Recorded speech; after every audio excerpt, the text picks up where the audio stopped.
President, Excellencies, I deeply regret that 1 year after the abhorrent attacks against Israel and the catastrophic war on Gaza, no end is in sight to the brutal violence engulfing the region. It has been a year of profound loss and suffering, a year of dehumanization and barbarism. Hostages taken from Israel remain captive, the family left in deep and prolonged distress. Gaza is unrecognizable, a sea of rubble, a graveyard for tens of thousands of people, including far too many children. Almost the entire population is displaced. People have been forced to flee multiple times, searching for safety that does not exist. The latest development in the north are especially alarming. Hundreds of thousands of people are again being pushed to move to the south, where living conditions are intolerable. And yet, again, Gazans are teetering on the edge of a man-made famine. Children in Gaza have not been spared. They are killed, injured, and orphaned in shocking numbers. More than 650,000 children are out of school, deeply traumatized and living in the rubble. They have already lost 2 years of learning. Palestinians are no strangers to loss, but to be dispossessed from education, which has always been a source of pride, is new. We cannot afford to lose an entire generation and sow the seeds for future hatred and extremism. That is why UNRWA, beyond its life-saving operations, has resumed some learning activities in Gaza. Every day, we provide psychosocial services to thousands of children. We build on these activities to help them read, write, and do some basic arithmetic. Bringing children back to learning should be a collective and urgent priority. UNRWA has also played a critical role in an emergency vaccination campaign against polio, which has returned to Gaza 25 years after eradication.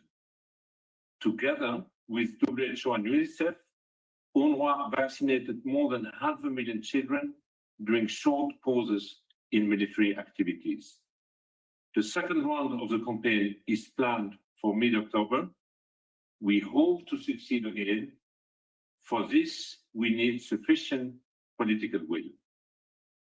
Madam President, beyond Gaza, the West Bank is gripped by escalating violence. Nearly 700 people have been killed in the past year, among them more than 160 children. Civilian life is increasingly militarized, and settlement activity is expanding aggressively. The Israeli security forces routinely destroy public infrastructure during military operation, inflicting collective punishment on Palestinians. Lebanon is the latest casualty of this widening conflict. Civilians are paying a heavy price. Airstrikes by Israel forces are killing and injuring thousands and displacing hundreds of thousands, while Hezbollah continues to attack Israel with rockets. UNRWA has opened 11 shelters in Lebanon, hosting more than 4,500 Lebanese, Palestinian, and Syrian displaced persons. The need for the agency services in Gaza, the occupied West Bank, and Lebanon has never been greater, and we have never been under fiercer attack. Excellencies, the blatant disregard for international humanitarian law and the near total breakdown of civil order is crippling the humanitarian response in Gaza. Gaza is the most dangerous place in the world for aid workers. 226 UNRWA personnel have been killed in 12 months. United Nations premises, including 2/3 of UNRWA buildings, have been damaged or destroyed. our premises have also been used for military purposes by Palestinian armed groups, including Hamas and the Israeli security forces. Humanitarian aid convoys are looted by armed gangs and obstructed by Israeli soldiers, defining their own chain of command. Without a lasting ceasefire, the immediate and unconditional release of hostages and unfettered humanitarian access, the aid operation will collapse, plunging 2 million people into chaos. In the broader occupied Palestinian territory, the agency's operational space is shrinking. Senior Israeli officials have described destroying UNRWA as a war goal. Legislation to end our operation is ready for final adoption by the Israeli Knesset. It seeks to ban UNRWA's presence and operation in the territory of Israel, revoking its privileges and immunities in violation of international law. If the bills are adopted, the consequences will be severe. Operationally, the entire humanitarian response in Gaza, which rests on UNRWA infrastructure, may disintegrate. Coordination with Israel would cease, further disrupting the provision of shelters, food, and healthcare to people in desperate needs as winter approaches. More than 650,000 children would lose any hope of resuming their education, and an entire generation would be sacrificed. In the West Bank, the delivery of education, primary health care, and emergency aid to hundreds of thousands of Palestinian refugees would grind to a halt. Legally, the Knesset legislation violates Israel's obligation under the United Nations Charter and international law. It defies the will of the international community expressed through General Assembly Resolution 302 on UNRWA and deepens violation recognized by the International Court of Justice. Politically, the anti-UNRWA legislation, which is part of a broader campaign to dismantle the agency, seeks to strip Palestinians from their refugee status and change unilaterally the parameters for a future political solution. Madam President, these attacks set a grave precedent for other conflict situations where government might wish to eliminate an inconvenient United Nations presence. They target not just UNRWA, but any individual or entity calling for compliance with international law and peaceful political solution. Failing to push back against attempts to intimidate and undermine the United Nations in the occupied Palestinian territory will eventually compromise humanitarian and human rights work worldwide. This Council must decide to which extent it will tolerate acts that strike at the heart of multilateralism and compromise international peace and security. The climate of impunity that prevails will not dissipate without decisive action. We can uphold the UN Charter and enforce international law, including the Geneva Conventions and the decision of international courts without exception, or we can concede that the post-World II rules-based international order is at an end.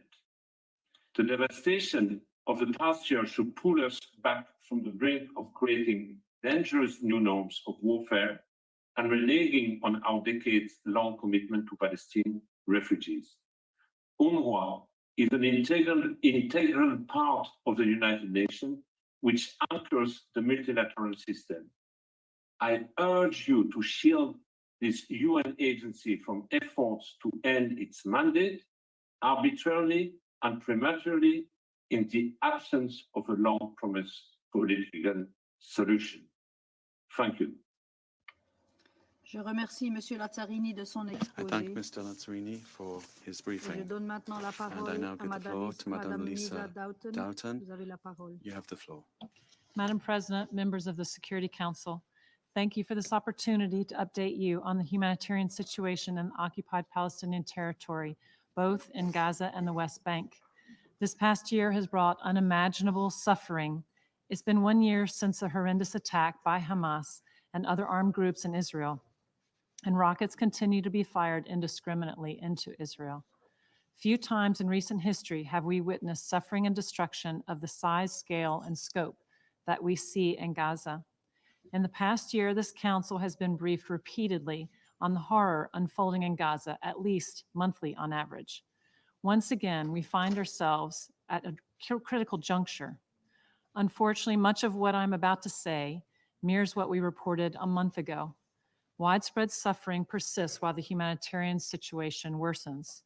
The recent evacuation orders by Israeli authorities for large areas of northern Gaza, along with intensified ground operations, risk more death, destruction, and yet another mass displacement of civilians. Once again, utter chaos ensues as the world watches on. Before we turn to the situation, we express deep concern about the ongoing legislation to stop the activities of UNRWA. This would be disastrous for the provision of aid and essential services to millions of Palestinians in Gaza and the West Bank. Nearly every one of the more than 2 million people in Gaza receives some form of aid or service provision from UNRWA, along with nearly 1 million Palestine refugees in the West Bank. If approved, such legislation would diametrically be opposed to the UN Charter and in violation of Israel's obligations under international law. Madam President, over the past year, relentless Israeli-issued displacement orders have affected almost 84% of Gaza's territory. Around 90% of Gaza's population is internally displaced. Hundreds of thousands of people are pressured to move south to Al-Mawasi, but southern Gaza can't accommodate more people. In Al-Mawasi, where civilians were told to go, 12 Palestinians were reportedly killed and at least 26 others injured when 2 tents were struck in the camp at Al-Mawasi on 1 October. Evacuation orders are meant to protect civilians, but the exact opposite is happening. As we've said so many times, there's no safe place in Gaza.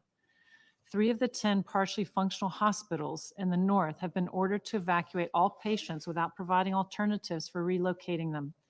We've not been able to get fuel to other hospitals in the north. There's been no electricity since October last year. Without electricity or fuel for the generators, everything shuts down: medical facilities, water, sanitation, and other essential services. And bakeries are closing, deepening the already high levels of food insecurity. As this conflict persists, civilians must have the essentials for their survival. They must be allowed to seek protection. Those displaced must be guaranteed the right to voluntarily return. Madam President, severe impediments on the entry of essential commercial supplies and humanitarian access continue. For instance, in September, humanitarian workers spent a total of 212 hours, that's nearly 9 days worth of waiting, to receive a green light from Israeli authorities to undertake life-saving missions. And in the past week, there have been no humanitarian movements to the north, while both land crossings have been closed for supplies entering Zikim and Erez. The north of Gaza has been cut off, putting at risk the second round of the polio vaccination campaign scheduled for mid-October. Further, essential commercial supplies entering Gaza have drastically reduced in the past week. In recent days, on average, 50 truckloads of goods enter each day, quantities that do not begin to meet the needs. Humanitarian assistance cannot be a substitute for the flow of commercial goods and vice versa. Aid workers are only able to deliver a trickle of humanitarian aid through Israeli checkpoints. These are life-threatening restrictions. People are traumatized, hungry, digging with their bare hands in rubble for their loved ones. They're increasingly frustrated about the international community's failure to stop the hostilities. And as the situation worsens, this anger is increasingly being directed at humanitarian workers. The lack of adequate humanitarian access means that food insecurity and diseases are spreading fast. The severe lack of shelter supplies is likely to worsen health conditions and further undermine the dignity of vulnerable populations, potentially leading to life-threatening conditions this coming winter. Humanitarian partners report that women and children are hard hit by the trauma of this war. Each day, according to UNRWA, 10 children are losing one or both of their legs. Gaza is home to the largest cohort of child amputees in modern history. Women are 3 times more likely to miscarry and 3 times more likely to die from childbirth. And yet, humanitarians are not giving up. Madam President, we also remain deeply concerned about the worsening situation in the West Bank. Over the past year, Israeli military operations, along with the rampant settler violence and house demolitions, have led to a sharp rise in fatalities, widespread destruction, and forced displacement. Just last week, on 4 October, 18 Palestinians, including women and children, were killed in an airstrike on a residential building in Tulkarm refugee camp. This was the single deadliest incident carried out by Israeli forces in the West Bank since OCHA began systematically documenting casualties in 2005. In the West Bank, the use of lethal force must comply with international human rights law and standards governing law enforcement. Tactics typically used during hostilities and armed conflict raise concerns about the excessive use of force. We urge full respect for international law and compliance with the determinations of the International Court of Justice. Maximum influence must be exerted to alleviate the suffering of civilians in the occupied Palestinian territory. We cannot claim ignorance to what is happening, nor can we afford to look away. That is why we repeat our calls for the Security Council and member states to take action. This includes ensuring respect for international humanitarian law and international human rights law by exerting necessary pressure and cooperating and pursuing accountability for international crimes. This means ensuring that all hostages are released. This means ensuring civilians are protected and their essential needs for survival met wherever they are, whether they can evacuate or not. This means ensuring that humanitarian operations are protected and facilitated, including in accordance with the provisional orders of the International Court of Justice for all civilians in need. Urgent diplomatic efforts are needed to de-escalate the situation in the occupied Palestinian territory and to prevent a wider regional descent into bloodshed. Member states must take steps to achieve an immediate ceasefire in Gaza and a path towards sustainable peace. These atrocities must end. Thank you. Je remercie Madame Doughton de I son thank exposé Madam Doughton et je for donne her maintenant la briefing, parole aux membres du and I now Conseil give the qui floor to souhaitent faire members une of the Council déclaration. who would like to make a statement. Et je donne la And I parole give au the floor to représentant the de l'Algérie. representative of Algeria.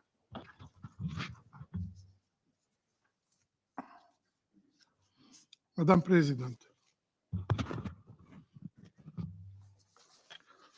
I would like to express my gratitude to the Swiss presidency for swiftly organizing this meeting at the request of Slovenia and my own country, Algeria.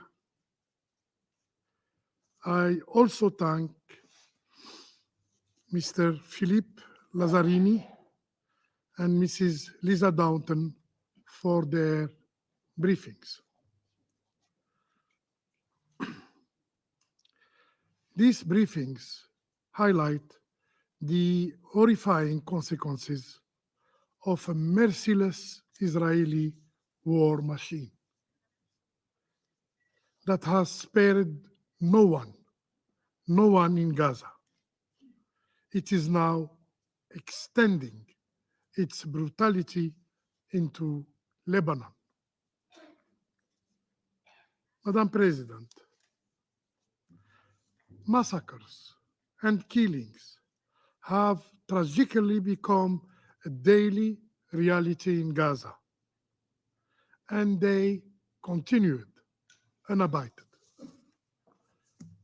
In Gaza, over 42,000 people have been killed, 60% of them women and children, and nearly 100,000 people have been injured, some of them handicapped for their whole life. Shockingly, 6% of Gaza's population has been killed or wounded in the past year alone. In Gaza, the Israeli military has annihilated 900 family, 900 families, erasing them entirely from the civil registry. In Gaza, at least 17,000 children are unaccompanied, definitely separated from their parents. They represent almost 1% of the 2 million displaced people, nearly the entire population of Gaza. In Gaza, 60% of buildings and infrastructure have been destroyed. Gaza cities now resemble ghost towns, apocalyptic scenes that are horrifyingly real. This is not a military operation against Palestinian military faction, Palestinian terrorists. This is a war against the Palestinian people themselves. As the situation is the West Bank, and the situation in the West Bank is not better, with continuing illegal settlement activity and unprecedented annexation of Palestinian land. Last year was also the deadliest in the West Bank since the Second Intifada in the beginning of this century. The Israeli occupying power's aim is clear: to push Palestinians out of their homeland, following the sinister goal of no Palestinian west of the Jordan. Madam President, yesterday, the Israeli military threatened to forcibly remove patients, displaced persons, medical staff from Kamal Adwan Hospital, from Al Auda Hospital, and from Indonesian hospital in northern Gaza. This comes in the context of the brutal military campaign the Israelis are waging against the Palestinian people in northern Gaza. This is a blatant violation of international law, of international humanitarian law, and it is a criminal attempt to implement the displacement plans pursued by the occupying authorities. It is how international humanitarian law treat patient and medical personnel. Is it the protection afforded under the Geneva Convention? The longer the international community turns a blind eye and remains silent in the face of these crimes, the more the Israelis' tyranny and arrogance grow. Silence has become more than mere complicity. It is now an active participation in this crime. As we witness this barbarity, we must acknowledge that it is a glimpse into the future, a future war devoid of morality, a future war devoid of humanity, a future war devoid of international norms. As we failed, as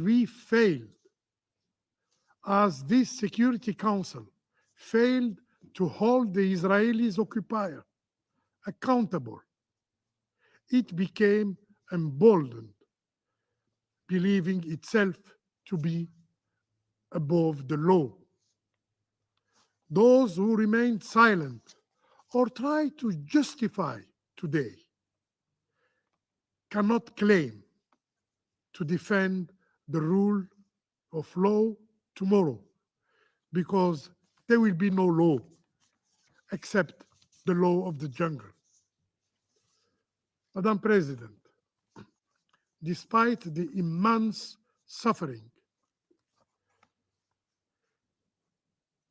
the occupying power is not satisfied with the immediate devastation of Palestinian land. They seek to kill slowly the Palestinian in Gaza through famine, through starvation. They have tightened the blockade, restricting humanitarian aid. In September, according to the figures of the United Nations, only 52 trucks entered Gaza per day.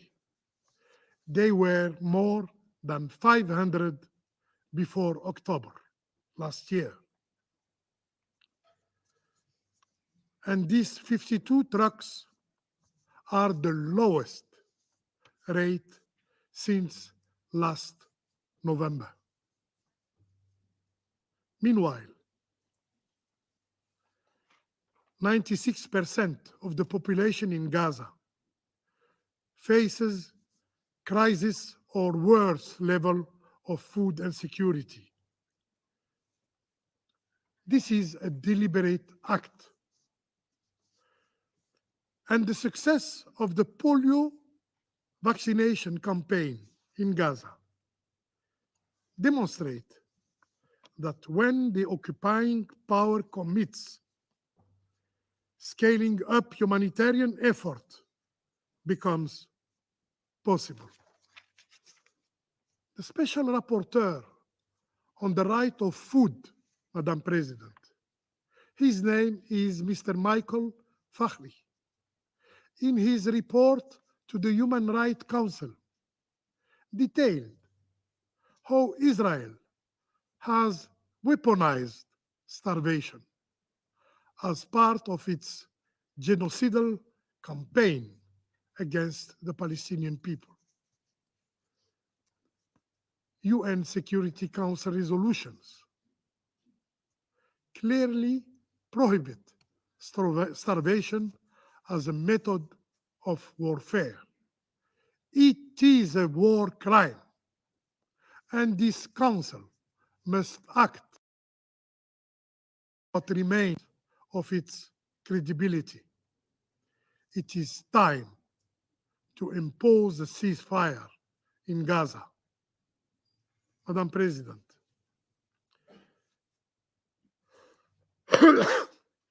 amidst this catastrophe, the occupier has not spared humanitarian personnel.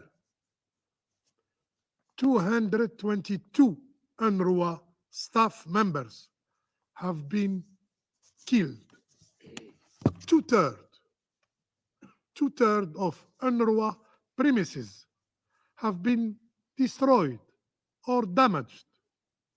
Moreover, the occupiers advanced bills halting UNRWA operation. UNRWA, the witness of the failure of the international community to uphold the right of the Palestinians. UNRWA, the backbone of humanitarian action in the occupied Palestinian territory, particularly in Gaza.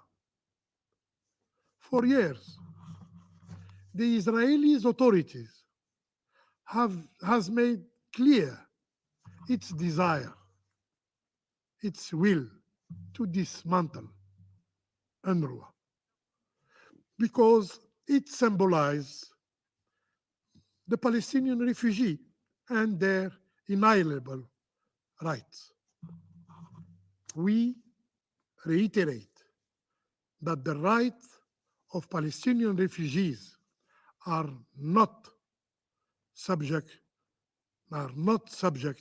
to statutes of limitation and are guaranteed by the international law, which cannot be tailored to fit the occupiers' agenda.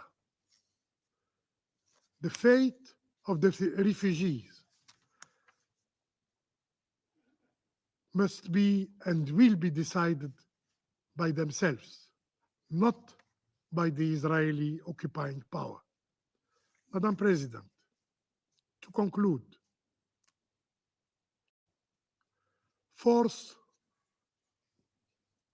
military force will not bring security, will not bring stability. The occupation will not last. Security in the Middle East can only be reached through achieving the Palestinian people's right and ending the occupation of Arab lands. The Security Council, should endeavor to make this goal a reality. If we do not act now, the Middle East will be engulfed in an unprecedented war. I thank you. Je remercie le représentant de l'Algérie et I j'invite thank the maintenant representative le of Algeria, représentant and de I la now Slovénie invite à the prendre la representative parole. of Slovenia to take the floor. Thank you, Madam President. And I also want to thank Commissioner General, Mr. Lazzarini, as well as Director Doughton for their briefings, sober as always. And nothing else was actually expected. Thank you very much. A year ago, we woke up to shocking news from Israel. Events left us in confusion and took us days to understand. I take this opportunity to once again firmly condemn the terrorist attacks of 7th of October and the taking of hostages. Slovenia is outraged by the terror committed on that day by Hamas. Our thoughts have been with hostages and their families every day for the past year. These days, we feel their pain even more. What unfolded in the days, weeks, and months after in Gaza is, however, equally shocking. We fail to understand how Israeli response to a terrorist attack can result in indiscriminate collateral killing of over 40,000 civilians, most among them women and children. We firmly believe the international community must do better in its response to such atrocities. Colleagues, over the recent months, this Council has spent countless hours in briefings, assessments of situation, and debates about possible solutions. Our calls for respect of international law, the foundation of international order, as well as respect for our resolutions, remain ignored. People in Gaza are left without homes, hospitals, schools, and other critical infrastructure. They face repeated evacuation orders without possibility to find safe shelters. They are denied access to life-saving humanitarian aid. Challenges related to the humanitarian space in Gaza are so complex that even after 1 year of the war, we cannot comprehensively summarize them. We hear calls from humanitarian workers for more decisive action of the Council. They say that only a ceasefire will enable humanitarian organizations to adequately address the tragedy in Gaza. And we agree. I think the Council agreed. We should continue to call and take action for compliance with our demand for a ceasefire. However, While demanding compliance with our resolutions, we continue to bear responsibility to easing the pain of civilians in Gaza. Colleagues, we know the tragic humanitarian situation of Palestinians will not magically disappear even once we achieve a ceasefire. A ceasefire will not automatically remove obstacles to humanitarian access. Gaza will not be safe until public order is restored. The territory of Gaza is littered with unexploded bombs that put civilians at risk, in particular children. Reconstruction will last for decades. Lack of opportunity for social and economic recovery is an excellent breeding ground for hatred, division, and extremism. We have seen that in multiple situations in the past. We should move forward in our reflections what needs to change in order for peoples of this region to live in peace and security for a change. Colleagues, attacks on the United Nations are unacceptable. It is member states who have created the United Nations. And it is precisely the United Nations which have protected what was left of humanity in Gaza. They do the work on our behalf, and they carry burden of our failures. Attacks on United Nations are unprecedented. People, assets, and premises clearly marked as UN hit on the ground. Equally alarming are attempts to dismantle UNRWA, the agency that provides essential support to Palestinian refugees. We stand by the shared commitments to UNRWA, supported by 123 member states of the UN, including all council members. It is clear the role and mandate of UNRWA must be protected. UNRWA is a lifeline for Palestinians in Gaza. Or in words of Commissioner, entire humanitarian response in Gaza may collapse. Attacks on Secretary-General are unacceptable. As a member state of this organization and in line with the Charter, we stand by the work under the leadership by the Secretary-General. And finally, situation in Gaza has evolved into a threat to international peace and security. This is not anymore an assumption or a danger.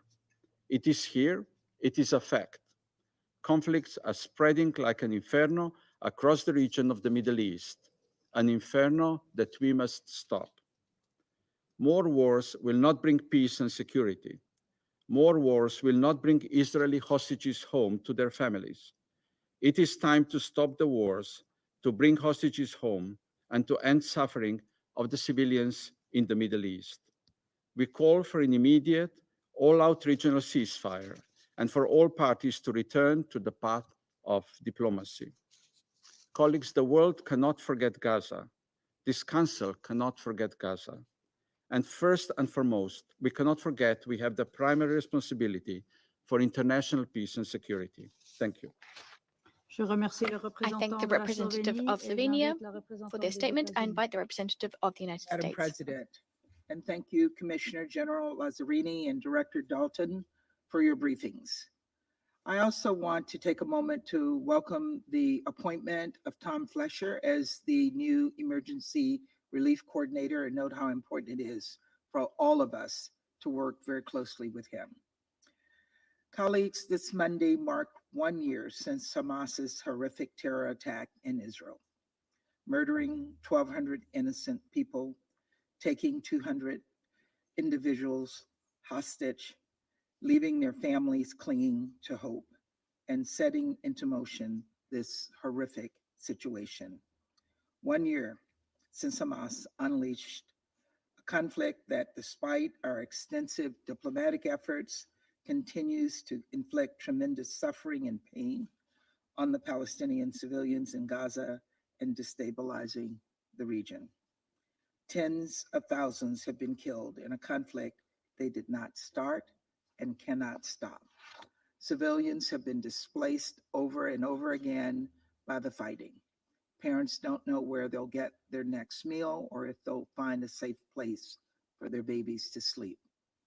Their children whose earliest memories, whose only memories, are the sights and sounds of war, who are often injured, traumatized. And there are hostages who continue to struggle to stay alive in the squalor and darkness of Hamas's tunnels. It is far past time for a hostage and ceasefire deal consistent with Resolution 2735 to bring the hostages home, allow for a surge in humanitarian aid, assure Israel's security in this war, and move toward a two-state solution. But as we push for this deal, we must also continue to work to alleviate the humanitarian crisis unfolding before our eyes. Because let's be clear, conditions are catastrophic and will further deteriorate if additional steps are not taken. Indeed, all parties must meet their responsibilities under Resolution 2720. The flow of humanitarian aid through multiple border crossings to Palestinian civilians is desperately needed and must be allowed. To that end, we welcome the Council's extension of Senior Coordinator COG's reporting mandate. This will help ensure we have accurate, unfiltered information, including information about obstacles to aid deliveries. As Senior Coordinator COG spoke to just the other week, UN and humanitarian personnel are pursuing life-saving work. Through their efforts, we have seen some progress, most notably with the polio vaccination campaign carried out with the help of the WHO, UNICEF, and UNRWA.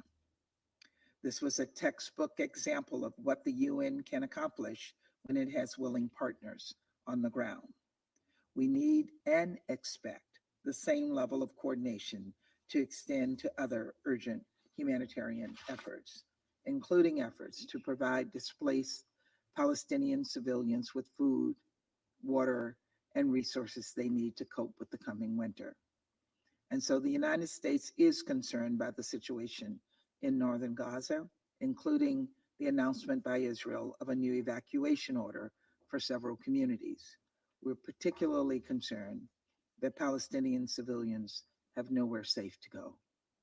Already there are devastating reports of the squalid conditions in the humanitarian zone in southern and central Gaza, where more than 1.5 million displaced civilians have fled.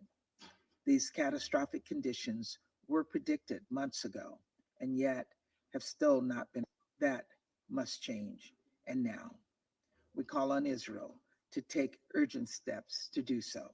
And I reiterate the United States' expectation that Palestinian civilians, including those evacuated from the north, be permitted to return to their communities and rebuild. Consistent with Resolution 2735, there must be no demographic or territorial change in the Gaza Strip, including any actions that reduce the territory of Gaza. Colleagues, we're also concerned by recent action by the Israeli government to limit the delivery of goods into Gaza. When combined with new bureaucratic limits placed on humanitarian goods arriving from Jordan and the closure of most border crossings in recent weeks, these restrictions would only have the effect of intensifying suffering in Gaza. We need to see fewer barriers to the delivery of aid, not more of them. In that same spirit, we're following with deep concern the Israeli legislative proposal that could alter UNRWA's legal status, hindering its ability to communicate with Israeli officials and removing privileges and immunities afforded to UN organizations and personnel around the globe. This legislative proposal reflects the significant distrust between Israel and UNRWA. Israel has alleged, and the UN in some cases has confirmed, that a small percentage of UNRWA employees have ties to Hamas and other terrorist groups. Israel has also conveyed concerns about Hamas misusing UNRWA facilities, and the United States shares these concerns. At the same time, we know that UN personnel, including from UNRWA, are vital to the humanitarian response in Gaza and face tremendous danger while performing their work. And so Israel needs to provide UNRWA additional information regarding these allegations, and UNRWA needs to have a place in place a process to address these concerns seriously and urgently and make faster progress on the much needed reforms outlined in the Kelowna report. Simply put, it is in no one's interest for the neutrality of UNRWA personnel to remain in doubt. Colleague, the challenges we've faced implementing Resolution 2720 and other related humanitarian resolutions reflect a simple reality. Security Council meetings and resolutions alone will not end the suffering, but the Council can and must continue to support efforts on the ground by UN agencies and other humanitarian organizations, and we can and must continue to pressure Hamas to accept the deal on the table. This must be our charge. Thank you, Madam President. Je remercie la représentante I thank the des representative États-Unis of the et United je passe la States. parole à la I shall now représentante give the de floor Guyana. to the representative of Guyana. Thank you, Madam President. My thanks also to Commissioner General Lazzarini and Director Dalton for the information provided. Madam President, 1 year into Israel's war on Gaza, the humanitarian situation has reached the depths of illegality, immorality, and indecency. Amidst a mountain of rubble, 2 million people are battling to survive. Gaza is both the most dangerous place for aid workers and the most dangerous place to be a child.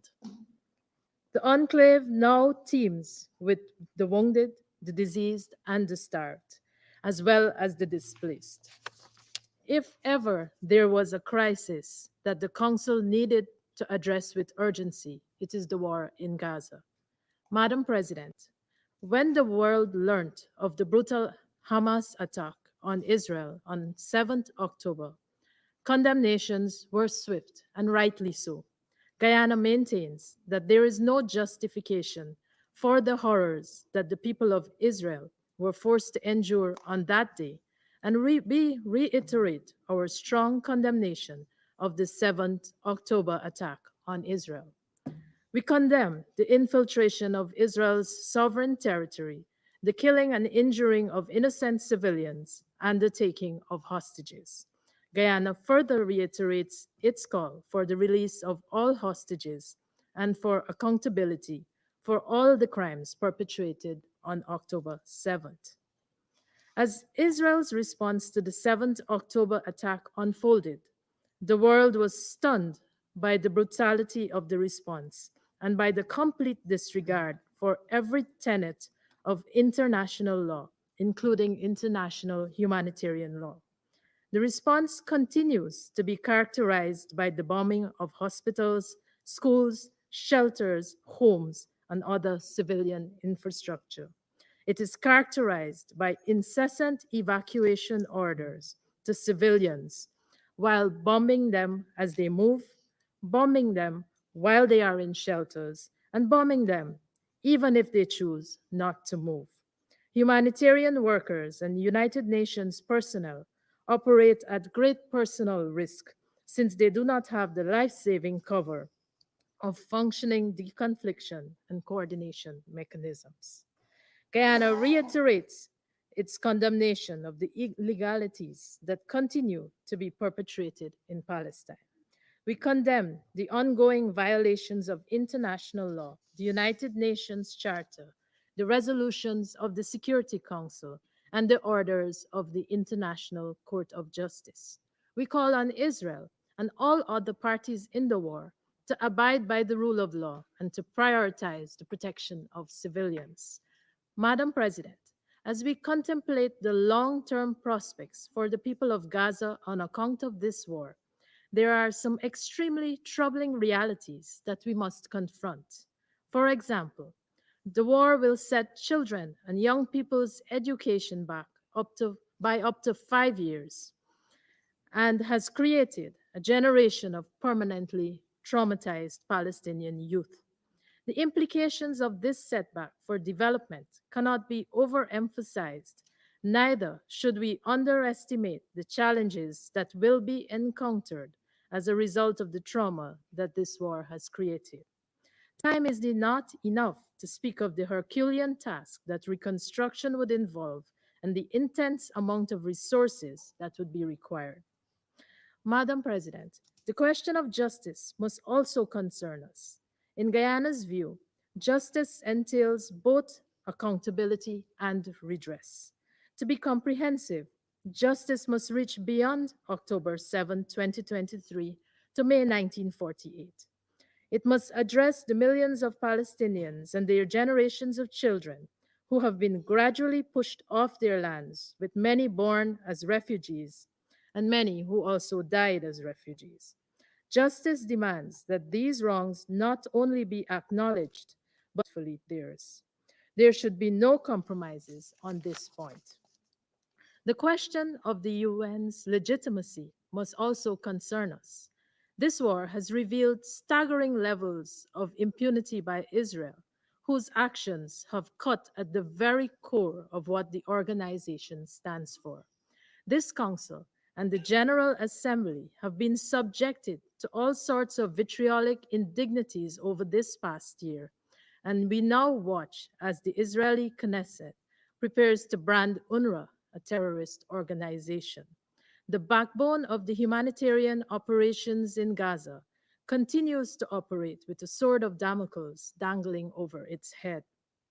The UN and all peace-loving and moral countries must not allow Israel to shutter UNRWA and with it, life-saving support for millions of Palestinians.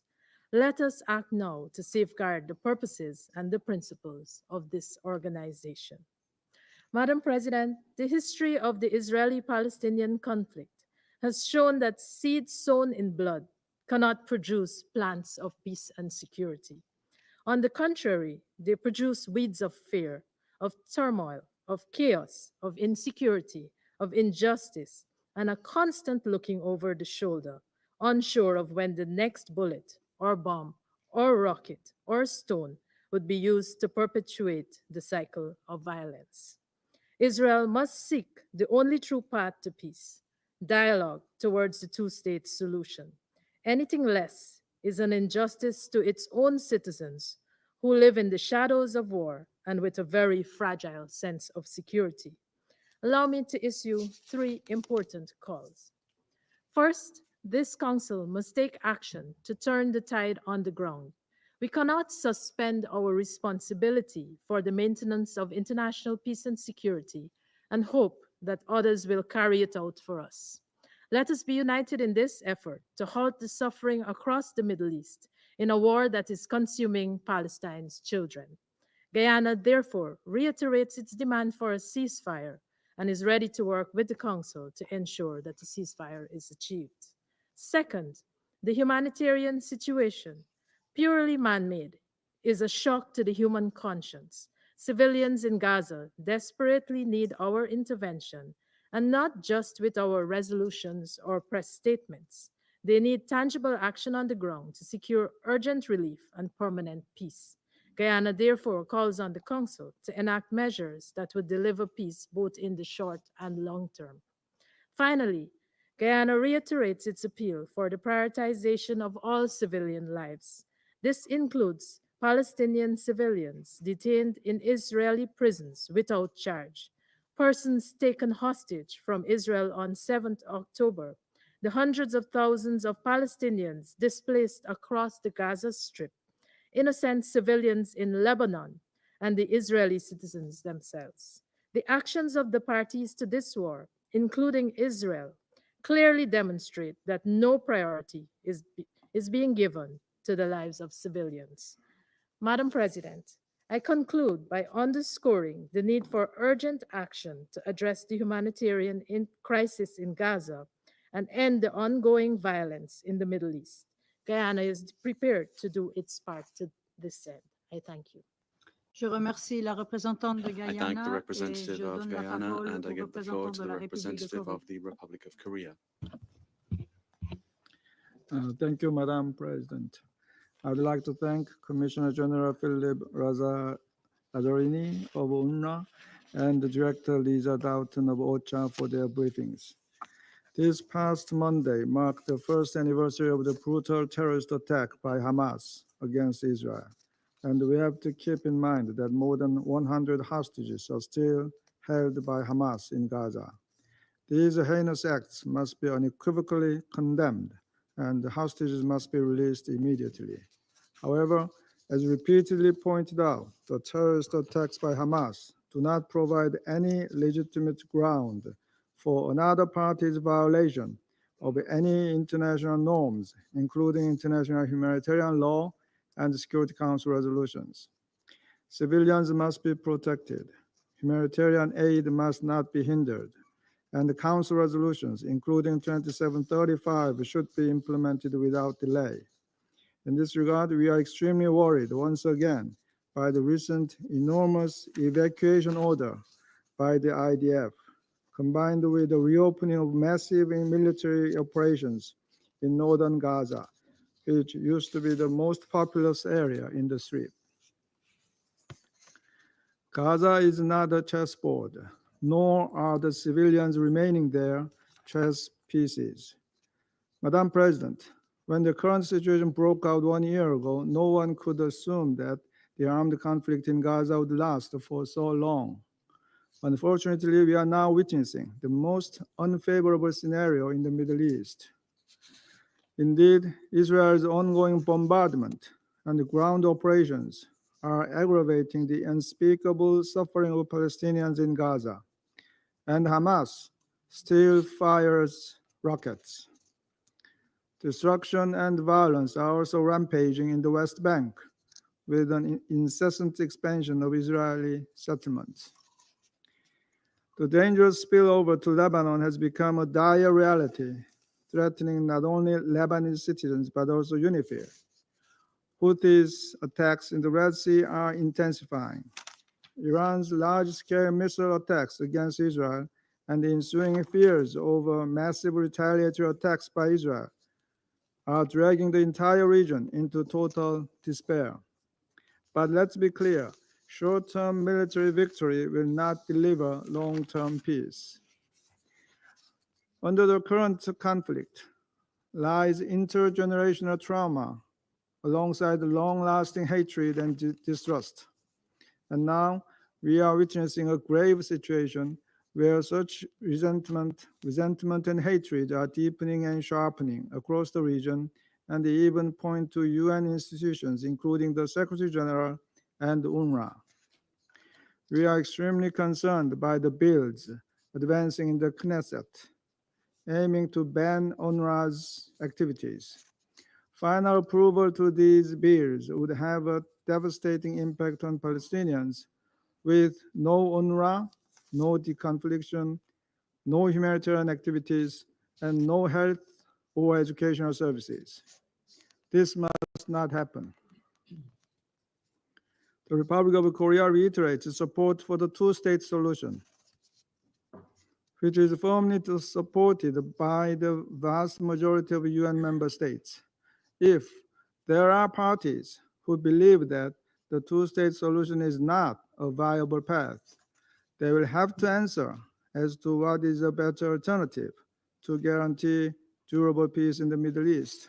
If there is no alternative, no one should irreversibly destroy the basic conditions to realize this common goal for a brighter future for all. I thank you, Madam President. Je remercie le I représentant de la thank the République de Corée representative et of the j'invite Republic of la Korea, and représentante I du invite the Royaume-Uni. representative of the United Kingdom Thank to have you, the floor. President. And I thank Director Dalton and Commissioner General Lazzarini for their briefings. We too wish to extend our congratulations to Tom Fletcher on his appointment as the Emergency Relief Coordinator, and again to pay tribute to Martin Griffiths for his outstanding service, and to thank Joyce Masuya for her leadership over this period of transition. Now, more than ever, we need strong voices to speak up for the humanitarian community, and we look forward to working with Tom Fletcher and his team. President, this week marked a sobering milestone. We are now 1 year on from the events of the 7th of October 2023 and Hamas's brutal terrorist attack against Israel, the darkest day in Jewish history since the Holocaust. As my Prime Minister has said, we honor those lost, and we continue in our determination to ensure the return of those still held hostage. Sadly, the anguish did not end on the 7th of October. Each and every day since then, we have seen civilians suffer on a dreadful scale. We call upon Hamas and Israel to agree a ceasefire deal which would see the release of the hostages, more aid entering Gaza, and an opportunity to begin the work of reconstruction and progress towards a Palestinian state. We also call upon Hamas to stop endangering civilians. With the conflict now having spread into Lebanon, we reiterate our call for an immediate ceasefire between Lebanese Hezbollah and Israel, and for diplomacy to take the place of violence. President, while we continue to push for regional de-escalation, it is vital that we do not lose sight of the continuing humanitarian crisis in Gaza. Almost 42,000 people have been killed, according to Palestinian health officials. The majority of critical civilian infrastructure is damaged or destroyed, and civilians live in constant fear of airstrikes. More women and children have now been killed this year in Gaza than in any other global conflict in the last 2 decades. Despite Israel's commitment to flood Gaza with aid, the number of humanitarian trucks entering Gaza last month was the lowest we have seen since the start of the year. This is unacceptable and must be addressed immediately. Restrictions imposed by Israel have also led to the significant drops in the flow of commercial goods, and these shortages are driving looting and attacks on aid convoys. Humanitarian aid is therefore not reaching those who need it most, particularly in northern Gaza, which is at risk of being completely cut off. As winter approaches, it is critical that Israel take action to avoid this. As we have repeatedly said in this Council, Israel must do much more to avoid civilian casualties and ensure the UN and its humanitarian partners can operate safely and effectively. We are concerned by any efforts to undermine the UN or UNRWA, which plays an indispensable role. The UK fully supports the Secretary-General, UNRWA, and the wider UN as they seek to secure peace through diplomacy and help the people of the Middle East. That is why my government restored funding to UNRWA to support its vital work and to implement the recommendations of the Colonna report. President, what the people of Gaza need more than anything is an immediate ceasefire. We urge Israel and Hamas to return to the table and secure a deal which would achieve this. As my Prime Minister has said, the United Kingdom will not falter in our pursuit of peace and our determination to secure a better future for the region. I thank you. Je remercie la représentante du Royaume-Uni. I et je thank the passe la parole au representative of the représentant de la United Kingdom. France. I give the floor to the representative of France. Madame la Présidente, Madam President, je remercie I Monsieur would like Lazzarini to et Madame thank Mr. Dalton Lazzarini and Madam pour leurs Dalton for exposés. their briefings.